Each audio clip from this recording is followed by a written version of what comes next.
really, I don't know what could be more frightening than a world that is being made rapidly more dangerous by the way power, that is to say, political and economic power, is interfacing with modern technology, right? You're in no position to defend yourself against the novel compounds that are in your food or your air, or the inoculation that you're being told you should get for your health that, is it a vaccine made in a factory? No.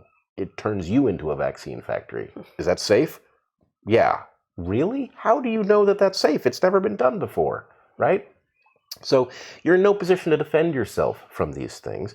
And all of the things that should be at least figuring out painfully, oh, we thought that was safe. It turned out not to be. Here's what you need to know. All of the things that should be filling in the here's what you need to know have been captured and are broken. Yes. How often do you hear any figures in the media or science coming and saying, we were wrong. We got that one wrong. The advice we gave you was wrong. We're sorry. Here's what we suggest you do from here on out. Here's how we got it wrong. Here's what we should have understood. Here's what we now get. And here's how it changes what we told you 6 months ago, right? You should be hearing that. Yeah. And the fact that you're not hearing it ought to be setting off every alarm bell that you have, right? And really, I don't know what the solution is here. There are some independent journalists who I'm hoping are going to spot the size of this problem, right? Yeah. Sagar Enjeti did a piece, I think, last week that was quite good. He continued to follow the story of the lab leak hypothesis in spite of the all-out effort to reverse history and reverse the recognition that so many of us have come to that this, in fact, is almost certainly from the Wuhan lab. Yep. Right? Obviously, the scientific establishment decided that that would be an awfully inconvenient truth, and it attempted to reverse it by claiming that it had new evidence that the virus had emerged from the wet market. That evidence wasn't in fact evidence and didn't in fact mean anything. And anyway, Sagar Enjeti on Breaking Point went after it, and he's continued to be quite dogged on this. On the other hand, I think he hasn't noticed that the lab leak story and the repurposed drug story and the so-called vaccine story are actually the same story, right? That they are basically one team had decided to portray the virus falsely. It had decided to obscure the hazard, and it decided to obscure the useful treatments that turned out to be at our disposal, and it decided to promote one treatment that made no sense, and it decided to promote it in a way that was bizarrely indifferent to whether or not you were particularly at risk from the disease or particularly at risk from the treatment it was offering. So in any case, maybe Sagar, maybe Glenn Greenwald, maybe Matt Taibbi, maybe one of these journalists who has shown so much courage is going to come to see the pattern, and they are going to figure out how to pursue the larger story.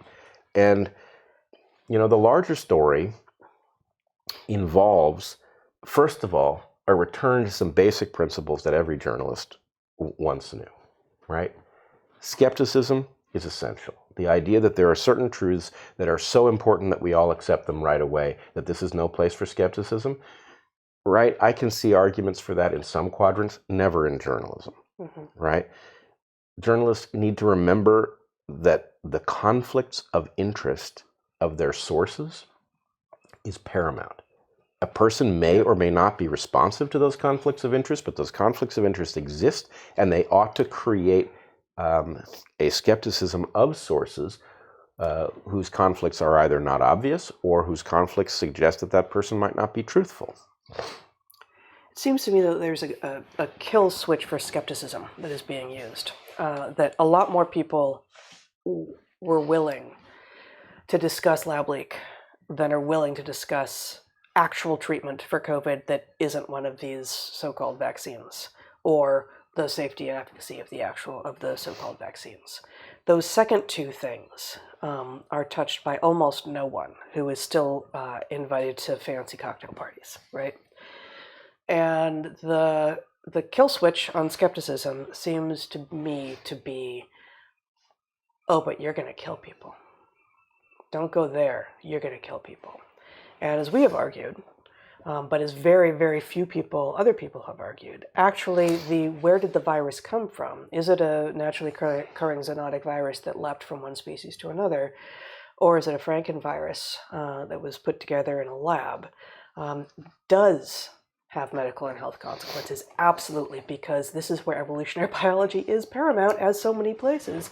But that will change how it is likely to behave, how it is likely to evolve, and therefore what we can expect of it.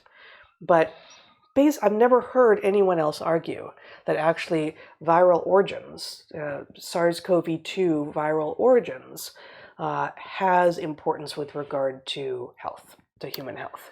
And so, if you believe that, and given that no one seems to be arguing that from the other side, then you can go there, even when it was considered crazy to talk about lab leak, without being told you're killing people now. Whereas early treatment, repurposed drugs, vaccine safety, efficacy, etc., those came already packaged with the "touch this and we'll call you a murderer" label. Yeah, and it has this very nasty implication, right? So let's take the repurposed drugs thing. Yep. The question is, do they work or don't they work? And that would seem to be the question, wouldn't it? There are lives at stake either way. Yeah. The people who say, don't talk about repurposed drugs, you'll kill people, are not protecting people. What they are doing is they are immunizing themselves from the accusation that something that they said will result in death. Now, if you argued against talking about repurposed drugs and people die because they didn't get repurposed drugs that work, obviously that kills people. Yeah. But the point is their fingerprints aren't on it. So there's a way in which people are motivated to stay away from certain stories because they don't want responsibility for the fact that lives are at stake. They hang in the balance one way or the other, right? They're not really protecting people. They're not even behaving in a way that logically might protect people. They're blocking the question so that their fingerprints are not on the deaths of people who die, right?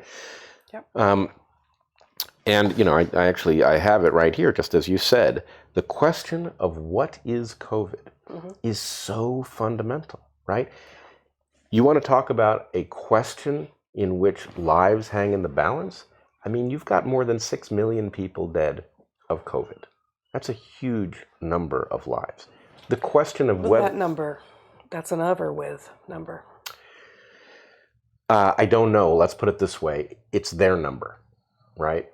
So the fact that you have... There was certainly a lot of with that got lumped into... Yeah, but I don't even think it's a good question, because there is never a...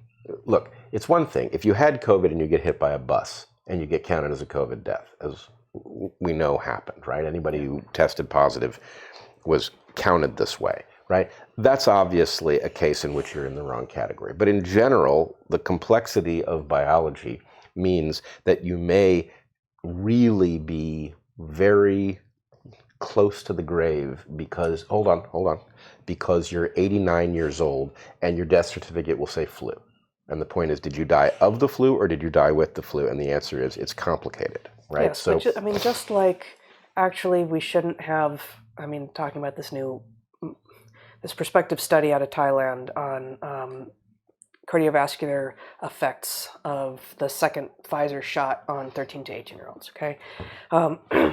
There's not, the idea that we should have a single treatment that is the only treatment that is recommended for a 15-year-old male and an 85-year-old woman is insane. Yeah. So when you've got a person whose 90, whose death certificate says COVID, then we can talk about exactly, okay, I don't know, maybe this was the final straw, and COVID was a factor, and that's the thing that pushed them over. And some people definitely died of COVID, but a lot of people who were not ready to die, who were not anywhere close, had something happen to them, and then it turns out that they got into the hospital and they were tested with these crap tests. And who even knows if some of those deaths of COVID may not even have been with COVID, because they may not even have been positive. Like Right.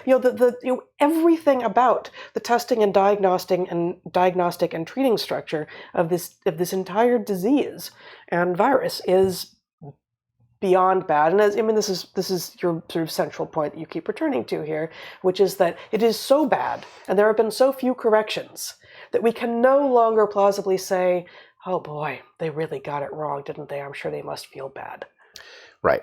We can't say that. And I don't know how to alert people to that problem exactly. I mean, we're taking a crack at it here. But but my point is, look, 6 million deaths of COVID, with COVID, undoubtedly a mixture. The fact that we know that people who had comorbidities were vastly more likely to end up in that category suggests that this is a complex system phenomenon, that it did damage to the body. It did damage to the bodies of people like us who are healthy, who got it, right? But the point is, the more things you have pushing you towards the grave, the more likely this one is to push you over.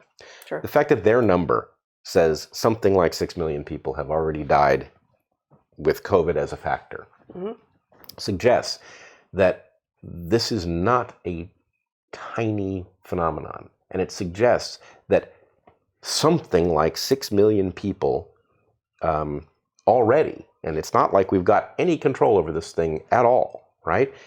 6 million people already are downstream of the question of, is it a food practice that resulted in this pandemic, or is it a laboratory practice, right? Nothing could be more consequential than this. Not only are all of the deaths and all of the illness and all of the disruption of the global system that flowed from COVID downstream of that question, but the entire question of the so-called vaccines and their implication for human health is also downstream of that question. So there's never been a more important question to get the answer to than, what is COVID? Where did it come from? And from the point of view of going forward with respect to COVID, as I have said from the beginning, if it came from a lab, knowing what it was that the people who were working in that lab were attempting to do. Were they trying to make a vaccine, right? Okay. Were they simply testing? Were they trying to make a human infectious virus in order to study it? And then, whichever of those it was, we are entitled to know what protocols they used. And that is like a Rosetta Stone for what this virus is likely to do.